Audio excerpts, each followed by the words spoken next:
नमस्कार दोस्तों, स्वागत है आपका एक बार फिर से भारत समाचार के हमारे इस खास कार्यक्रम में जो आधारित है चर्चा, गपशप और कानाफूसी पर। सत्ता और सरकार की कई सारी रोचक और चटपटी खबरें हैं, तो चलिए शुरू करते हैं पावर सेंटर।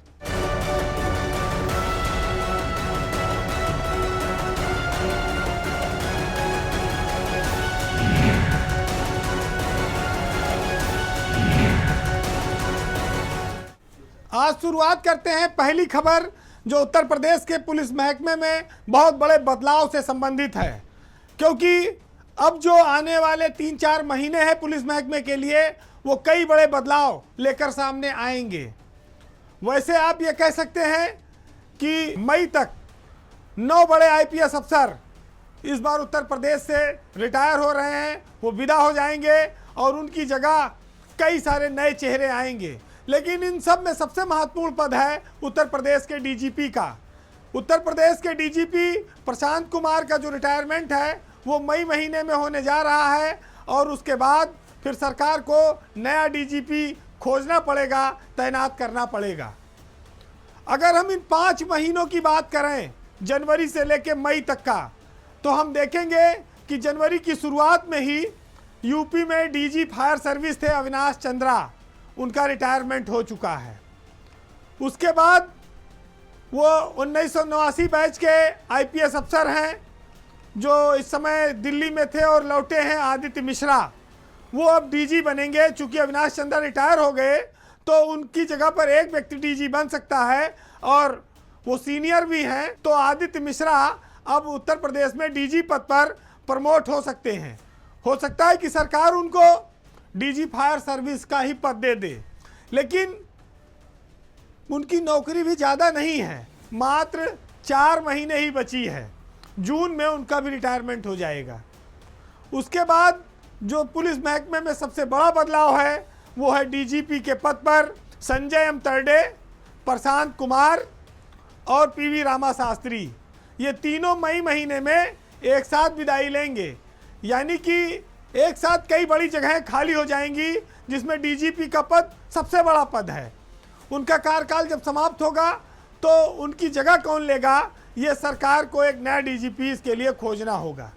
आदित्य मिश्रा जो अभी लौट कर आए हैं दिल्ली से, अभी उनको कोई तैनाती नहीं मिली है, अब उनके लिए एक स्पेस खाली हो गया है।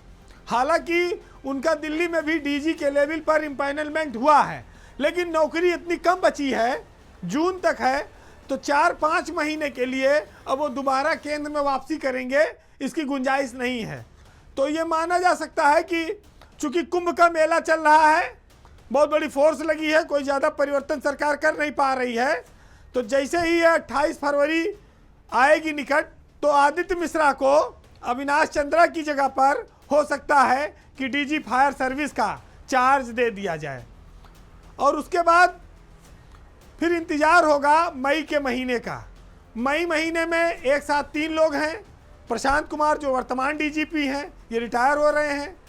अगर सरकार ने कोशिश की कि इनको सेवा विस्तार मिल जाए तो बात अलग है, नहीं तो उन्हीं के साथ पीवी रामा शास्त्री भी मई में हैं, जो इस समय डीजी जेल के पद पर हैं, और डीजी टेलीकॉम हैं जो ये भी संजय तरडे, ये भी मई महीने में ही रिटायर होंगे। तो ये 3 बड़े पद तो खाली होंगे एक साथ, तो यहाँ पर भी फिर सरकार को नई तैनाती करनी होगी। वैसे इसी बीच 1992 बैच के अफसर हैं, एडीजी हैं अजय आनंद, वो भी अप्रैल में रिटायर हो रहे हैं। लेकिन चूंकि सरकार उनसे नाराज़ रही और पिछले काफ़ी समय से वो सुल्तानपुर में पुलिस ट्रेनिंग सेंटर में पड़े हैं, तो अब उनका रिटायरमेंट भी वहीं से होना है, उनकी वापसी के कोई आसार नहीं है। तो नया जो कैरियर है वो एसबी शिरोडकर, नीरा रावत और आशुतोष पांडे, इन लोगों की ओर निगाह जाएगी और ये बड़े पदों की ओर बढ़ेंगे उत्तर प्रदेश में। तो यूपी का पुलिस महकमा आने वाले 3-4 महीनों में काफ़ी आपको बदला नज़र आएगा और बड़े बड़े दिग्गज उत्तर प्रदेश से चले जाएंगे, उनकी जगह पर नए चेहरे आपको देखने को मिलेंगे। पुलिस के बाद खबर उत्तर प्रदेश की ब्यूरोक्रेसी की, शीर्ष अफसरों की, क्योंकि ये साल उत्तर प्रदेश में आईएएस अफसरों के लिए भी बहुत परिवर्तन वाला साल है। सबसे महत्वपूर्ण बात यह है कि आईएएस संवर्ग में जो सबसे बड़ा पद जिसके लिए लोग कोशिश करते हैं, चीफ सेक्रेटरी का, आईआईडीसी का और एपीसी का, यूपी में 3 बड़े पद माने गए हैं। ये तीनों पद इसी साल रिटायर हो रहे हैं, 1 अप्रैल में और 2 जुलाई में। यानी कि यूपी में इस साल नया चीफ सेक्रेटरी भी मिल सकता है, आईडीसी भी मिल सकता है और एपीसी तो मिलना ही मिलना है, क्योंकि चीफ सेक्रेटरी के मामले में एक बार ये माना जा सकता है कि शायद सरकार कोशिश कर रहे हो, केंद्र सरकार उनको सेवा विस्तार दे दे, क्योंकि जब दुर्गा शंकर मिश्रा 3 बार सेवा विस्तार पा सकते हैं तो मनोज कुमार सिंह 1 बार तो पाने के हकदार है ही हैं। अब दे दे तो 6 महीना मिल भी गया तो फिर मान के चलिए 2025 तक वो पूरा रह लेंगे। वैसे यूपी में कृषि उत्पादन आयुक्त नया कौन बनेगा, इसमें बड़े सीमित नाम हैं। एपीसी मोनिका गर्ग जो हैं वो 1989 बैच की आईएएस अफसर हैं, वो अप्रैल में रिटायर हो रही हैं। उसके बाद उनके बैच में 1989 में सिर्फ 2 अफसर बचते हैं, एक हैं एसपी गोयल और दूसरे हैं अनिल कुमार। एसपी गोयल एपीसी बनना नहीं चाहेंगे क्योंकि वो मुख्यमंत्री के एसीएस हैं इस समय, और अनिल कुमार ऑलरेडी सचिवालय से बाहर जा चुके हैं, राजस्व बोर्ड के चेयरमैन हैं, वो चीफ सेक्रेटरी के इक्विवेलेंट है, वो दोबारा उनकी वापसी यहाँ होनी नहीं है। तो 89 बैच अब विदाई ले लेगा चीफ, खास तौर से एपीसी वाले पद से, और उसके बाद 90 बैच आता है। 90 बैच में जितेंद्र कुमार भी इसी साल रिटायर हो रहे हैं, सुधीर एम बोबड़े भी इसी साल रिटायर हो रहे हैं और हिमांशु कुमार भी इसी साल रिटायर हो रहे हैं। चौथे अफसर एक बचते हैं खाली, दीपक कुमार, उनकी नौकरी 2026 तक है। बहुत साफ है कि दीपक कुमार ही अगला एपीसी उत्तर प्रदेश के बनेंगे।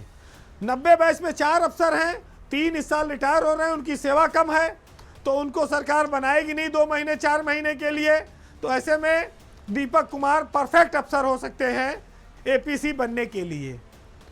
इसके बाद आइए आप कि एसपी गोयल 1989 बैच में हैं, लेकिन वो एपीसी क्यों नहीं बनेंगे। देखिए मनोज सिंह का जो रिटायरमेंट है वो जुलाई में है, वो चीफ सेक्रेटरी भी हैं, आईआईडीसी भी हैं। अगर वो रिटायर हो जाते हैं जुलाई में तो एसपी गोयल चीफ सेक्रेटरी पद के दावेदार हो जाएंगे, क्योंकि वो तब तक सीनियर मोस्ट होंगे उत्तर प्रदेश में। तो जो सीनियर मोस्ट होता है वही चीफ सेक्रेटरी बनता है, तो एसपी गोयल का एक स्वाभाविक दावा चीफ सेक्रेटरी के पद पर बन जाएगा। और सरकार में जिस तरह से वो मुख्यमंत्री के भरोसेमंद हैं, तो स्वाभाविक है वो मुख्यमंत्री चाहेंगे भी कि एसपी गोयल ही चीफ सेक्रेटरी बने। तो ये भी बहुत क्लियर रास्ता चल रहा है कि उधर दीपक कुमार के लिए एपीसी, इधर एसपी गोयल के लिए चीफ सेक्रेटरी, ये 2 पद सामने सामने दिख रहे हैं। चीफ सेक्रेटरी में मनोज सिंह को अगर सरकार ने सेवा विस्तार दिया तो फिर पेच उलझ जाएगा, फिर एसपी गोयल वहीं मुख्यमंत्री कार्यालय में रह जाएंगे और मनोज सिंह यहाँ पर हो सकता है 6 महीना और बढ़ जाए, वो 25 तक पूरा कर लें। लेकिन उसके बाद भी एसपी गोयल के पास समय है, उनका रिटायरमेंट 2027 में है, जनवरी में, उनके पास तब भी 1 साल से ज़्यादा का समय रहेगा। तो उनके पास देर सवेरे कुर्सी तो आनी है। अब ये देखना है कि जुलाई में आएगी 25 में या 26 के जनवरी में आएगी, ये खाली अंतर हो सकता है, बाकी इससे ज़्यादा कुछ नहीं होगा। वैसे सेवा विस्तार उत्तर प्रदेश में मुख्य सचिव के मामले में दुर्गा शंकर जितने लकी रहे, 1 साल 6 महीना 2.5 साल का सेवा विस्तार उनको मिला, वो एक इतिहास है। उस इतिहास को शायद कोई दोहरा नहीं पाएगा। लेकिन जब केंद्र के वो कृपा पात्र थे, प्रिय थे, तो मनोज सिंह का इतना हक तो बनता है कि एक बार दे दो ना, 1 साल दो तो 6 महीना तो मिल जाए, क्योंकि वो मुख्यमंत्री के भरोसेमंद हैं और उत्तर प्रदेश में औद्योगिक विकास की जो रफ्तार है वो उन्होंने ही बढ़ाई है। और यूपी के लिए कुछ ऐसे अफसर जरूरी हैं जो यूपी को तेजी से औद्योगिक क्षेत्र में आगे ले जा रहे हैं, विकास के मामले में आगे ले जा रहे हैं, और जिनके अंदर निर्णय लेने की एक बड़ी क्षमता है, जो बिना भेदभाव के, बिना पक्षपात के निर्णय लेते हैं। मनोज सिंह ऐसे अफसरों में उत्तर प्रदेश में अपनी पहचान बना चुके हैं। उनके अगर विस्तार होता है तो उत्तर प्रदेश को बहुत फायदा मिलेगा, इससे कोई व्यक्ति इनकार नहीं कर सकता। और अंत में रविंद्र नायक का भी रिटायरमेंट मई में होना है, यानी कि 3 महीना बाद। वो वैसे तो बहुत पुराने अफसर हैं, 95 बैच हैं, लेकिन नौकरी में देर से आए होंगे हो सकता है, इसलिए रिटायरमेंट जल्दी आ गया। उनके पास प्रमुख सचिव सचिवालय प्रशासन और पशुधन विभाग का चार्ज है और वो मई में रिटायर हो जाएंगे। तो ये जो मैंने आपको 5-6 महीने के समीकरण बताए, उसमें कितने महत्वपूर्ण लोग देखिए जा रहे हैं। नए लोग उनकी जगह लेंगे, ये एक व्यवस्था है, परंपरा है कि आगे से लोग बढ़ते जाते हैं, रिटायर होते जाते हैं, नीचे से लोग सीढ़ियां चढ़ते जाते हैं। लेकिन पदचिन्ह बनाना और इतिहास बनाना, इन दोनों में बड़ा अंतर है। और कुछ अफसर कुछ ऐसे इतिहास बना रहे हैं, कुछ ऐसी छाप छोड़ रहे हैं जिनकी कमी आने वाले वक्त में भी लोगों को महसूस होगी और कई सालों तक लोग उनको याद करेंगे।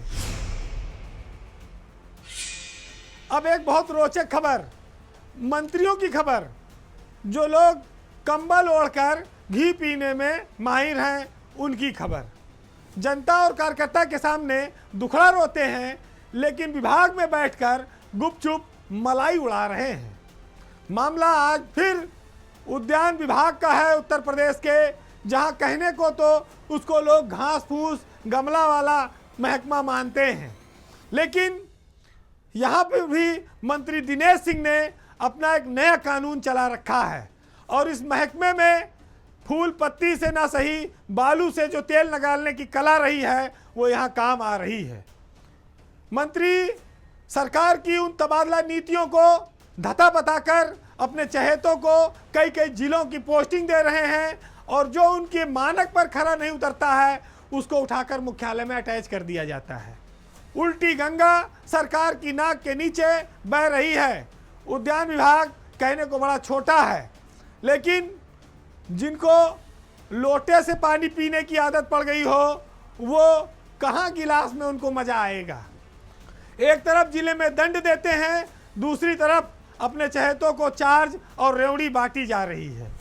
दिनेश सिंह ने उद्यान विभाग में लगभग 18 जिला उद्यान अधीक्षकों को, यानी जिन्हें डीएचओ बोलते हैं, मुख्यालय से अटैच कर दिया है। उसके बाद किसी के पास 3 चार्ज है, किसी के पास 4 चार्ज है। तो जिसके पास 4 चार्ज होगा, सोचो 4 जिला में कैसे पहुंचता होगा या 4 कुर्सी पर वो कब बैठता होगा। तबादला सत्र समाप्त हो चुका है, नई तैनाती कोई होगी तो फाइल मुख्यमंत्री कार्यालय तक जाएगी। अगर उसको बाईपास करना है, उसका तोड़ निकालने का रास्ता मंत्री ने निकाला और उन्होंने इसके लिए बाकायदा अटैचमेंट की व्यवस्था शुरू कर दी। आज उद्यान विभाग में नियमों को दरकिनार करके मनचाही तैनाती बांटी जा रही है और बीएल मीना जो बहुत ईमानदार अफसर हैं, वो अपने मंत्री के आगे शायद बेबस होंगे। बीएल मीना पर भ्रष्टाचार के आरोप कभी नहीं लगे, लेकिन न वो नीचे भ्रष्टाचार रोकते हैं, न वो मंत्री के राह में कोई रोड़ा बन रहे हैं।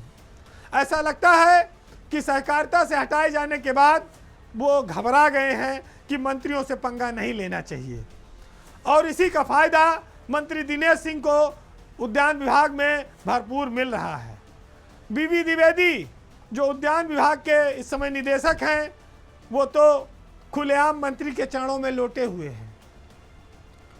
विभागाध्यक्ष सरकारी कुर्सी पर बैठकर अगर मंत्रियों के पैर छूता है तो आप समझ लीजिए कि गठबंधन कितना मजबूत है और किस कदर है। आज हम आपको कुछ उदाहरण बताएंगे जिसमें अरुण कुमार नोएडा के डीएचओ हैं और उनके पास नोएडा के साथ साथ मेरठ और मुजफ्फरनगर का भी चार्ज है। अब आप सोचिए, नोएडा से बैठकर मेरठ और मुजफ्फरनगर तक मंत्री की कृपा से उनके पास ऐसी दृष्टि मिल गई है कि वहाँ तक वो काम चला रहे हैं। मेवाराम सोनभद्र में डीएचओ हैं, उनके पास सोनभद्र के साथ साथ मिर्जापुर का और डीएचओ और डीडी उप निदेशक दोनों का चार्ज है। और मंत्री जी ने एक व्यक्ति को 4 चार्ज दे रखा है। उसमें कृष्ण मोहन चौधरी सबसे महत्वपूर्ण हैं, वो मलिहाबाद में तैनात हैं, लेकिन वो प्रतापगढ़ के डीएचओ हैं, इलाहाबाद के डीडी हैं और इलाहाबाद में खुसरो बाग भी है, उसके मुख्य उद्यान विशेषज्ञ भी हैं। 4 चार्ज हैं। सोचिए, जो आदमी लखनऊ में बैठा है वो प्रतापगढ़ में भी काम कर रहा है, वो इलाहाबाद में भी काम कर रहा है। कितना लंबे हाथ हैं उसके, और कितनी उसकी क्षमता है, कितने दिन बैठता होगा। ये सब मंत्री दिनेश सिंह की कृपा से हो रहा है। आप एक तरफ ये कह सकते हैं कि बहुत बड़ी संख्या में अफसर मुख्यालय में बैठकर मुफ्त तनख्वाह ले रहे हैं और उनसे काम नहीं लिया जा रहा है, दूसरी ओर नियम विरुद्ध ढंग से ये खेल चल रहा है। वैसे उद्यान विभाग को बहुत ज़्यादा लोग महत्व नहीं देते, लेकिन छोटी छोटी योजनाओं पर भी जिस तरह से मंत्रियों की निगाह है, गिद्ध दृष्टि है, उससे ये साबित होता है कि जो जहां मौका पा रहा है वो बहती गंगा में हाथ धोने से नहीं चूक रहा है। दिनेश सिंह लखनऊ के बगल रायबरेली जिले से आते हैं। अवसर का उन्होंने हमेशा भरपूर लाभ उठाया है, और मंत्री पद जैसे अवसर का अगर वो लाभ न उठा पाएं तो उनकी राजनीतिक तपस्या इतनी दिनों की क्या फ़ायदा, उसका सब बेकार है। जिसको हम बहुत छोटा मानकर इग्नोर किए हुए हैं, वहाँ पर विभाग भले छोटा है, कारनामे बहुत बड़े बड़े हो रहे हैं, और इसकी अगर जांच होगी तो सारी चीज़ें अपने आप खुलकर सामने आ जाएंगी। अब एक ऐसी खबर जिसमें उत्तर प्रदेश में सबसे ज़्यादा ईमानदार माने जाने वाले अफसरों को महत्वपूर्ण विभाग देकर बैठाया गया है, लेकिन ये अफसर अपनी ईमानदारी से खुद तो सीएम और सरकार के सामने चमक रहे हैं, लेकिन उनका विभाग डूब रहा है, रसातल में जा रहा है, और इससे उत्तर प्रदेश को फायदा होने के बजाय नुकसान हो रहा है। राष्ट्रीय स्तर पर भी यूपी की रैंकिंग गिर गई है। आज हम बात करेंगे यूपी के सेल टैक्स विभाग की, जहां पर जब से एम देवराज प्रमुख सचिव बनकर आए हैं, उन्होंने ये गाना चला दिया कि अपना काम बनता और भाड़ में जाए जनता। जब से एम देवराज ने सेल टैक्स विभाग के प्रमुख सचिव का कार्यभार संभाला है, तब से यह विभाग लगातार रसातल की ओर जा रहा है। लगातार राजस्व गिर रहा है, व्यापारियों का उत्पीड़न बढ़ा है, और फैक्ट्रियों के सामने जिस तरह से सचल दल लगाकर, कैमरे लगाकर गाड़ियों को चेकिंग की गई, उससे उत्तर प्रदेश के व्यापार में पूरी उथल पुथल मच गई है। आप ये कह सकते हैं कि एक प्रमुख सचिव के गलत फैसलों ने अब उनका असर दिखाना शुरू कर दिया है। तुम खुली आंख से ना देख सको तो सेंटर की जो रिपोर्ट है वो ये बताती है कि उत्तर प्रदेश को अकेले जनवरी महीने में सेल टैक्स विभाग से 400 करोड़ का चूना लगा है, चोट लगी है, राजस्व गिर गया है। जो उत्तर प्रदेश सेल टैक्स के रेवेन्यू में पूरे देश में दूसरे नंबर पर होता था, वो अब 6वें नंबर पर चला गया है। महाराष्ट्र के बाद देश में यूपी ऐसा राज्य है जो सबसे ज़्यादा टैक्स देता था, लेकिन इस बार यूपी को बहुत नीचे धकेलकर कर्नाटक दूसरे नंबर पर आ गया है, और तमिलनाडु जैसा छोटा राज्य तीसरे नंबर पर आ गया है। बहुत छोटा सा राज्य हरियाणा भी हमसे ऊपर चला गया। अब यूपी के जो कर्णधार हैं ये इसका जवाब दें। अगर हम इस साल जनवरी महीने के राजस्व को देखें तो 7,100 करोड़ रुपया उत्तर प्रदेश को प्राप्त हुआ है, जबकि पिछले साल इसी जनवरी महीने में 7,593 करोड़ रुपया उत्तर प्रदेश को मिला था। तो आप सोच लीजिए कि लगभग 500 करोड़ के लगभग घाटा है। अब यूपी का राजस्व ऐसे समय में गिरा जब दुनिया का सबसे बड़ा आयोजन कुंभ मेला प्रयागराज में हो रहा है, जिसमें कई हजार करोड़ के राजस्व आने के दावे किए गए थे, क्योंकि सरकार ने बहुत पैसा खर्च किया, केंद्र ने भी पैसा लगाया है। जहां आमदनी बढ़नी चाहिए थी वहां घट गई, जहां सरकारी खजाने माल आना चाहिए था वहां उल्टे वो खाली हो गया। राजस्व गिरने के पीछे जो सीधी जिम्मेदारी है वो एम देवराज की है। ये उन्हीं का फैसला था कि फैक्ट्रियों के सामने 24 घंटे कैमरे से लैस लोगों को तैनात किया जाए, जिसके चलते फैक्ट्रियां बंद होने लगी, फैक्ट्रियों ने पलायन करना शुरू कर दिया, यूपी छोड़कर दूसरे प्रदेशों में जाने लगी। व्यापारियों को उत्पीड़न के चलते राजस्व गिरा।